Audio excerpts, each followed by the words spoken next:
And so basically, most people, when they talk about tax reform, are imagining that basically they'll get a tax cut out of it, and somehow it'll raise more revenue. You know, you can't do both. And they need to understand that when you're talking about getting rid of deductions and write-offs as a way to bring in substantially more revenue, you're going to have a hard time doing that, because the three write-offs that account for roughly 75% of the revenue are the mortgage tax deduction, the charitable deduction, and the health care deduction. And there's not more than 10 or 15% support for getting rid of any of those, because to a certain degree they all provide a social function. We can argue about the mortgage tax deduction, you know, but there are three things that are very, very popular and aren't going away. Okay, so if you don't get rid of those things, then you're not saving a lot of money, and you're not pulling the top rate down to 28. You know, Dave Camp, solid Republican though he is, when he put together his tax reform bill, he had a top rate of 35%, because he did it honestly.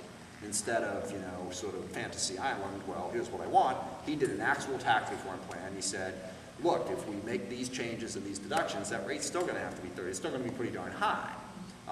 So he did that. Now the main reaction, and I'm getting to your point, bear with me, and the main reaction to Camp's plan, the only people who have come to see me since it came out are people who are saying, yeah, you know, there's this deduction that he gets rid of. If he gets rid of it, it's going to kill me, so we can't do it.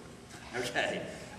So he sort of exposed all of that. Now, a realistic tax reform plan that would go after stuff like this, that would say, look, we're not saying that everyone's going to have their rate magically come down to 25%, but let's start at least having people pay their fair share. And I see it, frankly, on both ends of the spectrum. I agree that there shouldn't be 47 or 48% of people out there who don't pay income taxes, all right? Now, I think it's always wrong to say that those people don't pay taxes, except for Boeing. Most of them do.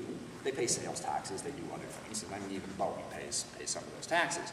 But I think we should look at it from that way and reform the code so that you don't have corporations that aren't paying taxes. As for whether or not there's any hope of that happening, probably not, for two reasons. One, because, man, people ferociously rise up when you're going after their tax protection.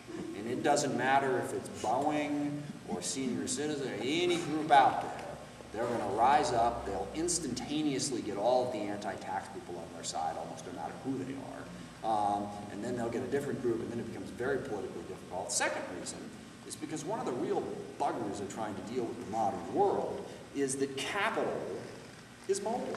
It's so mobile, it can go to places like Ireland that are willing to do bargain basement. You know, we'll cut your taxes to nothing if you just come here. And there is a very real risk that you will lose corporations as you make those changes. Now, in a just world, we ought to be able to say, look, we're not asking you to pay 35%. Can you pay 5%? Okay? Can we make some adjustments here so that this unfairness doesn't exist? And I think we should.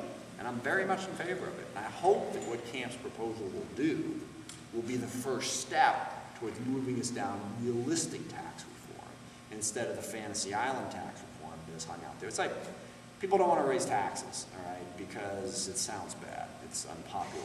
But we got this huge deficit. So how do you get around? Well, we'll do tax reform. Tax reform sounds good to everybody. You know, it's going to do all these things. So it's more of a rhetorical talking point than a substantive policy. Now, like I said, the Camp proposal was he was the first one out of the foxhole there to say, all right, let's do something realistic, that's actually real.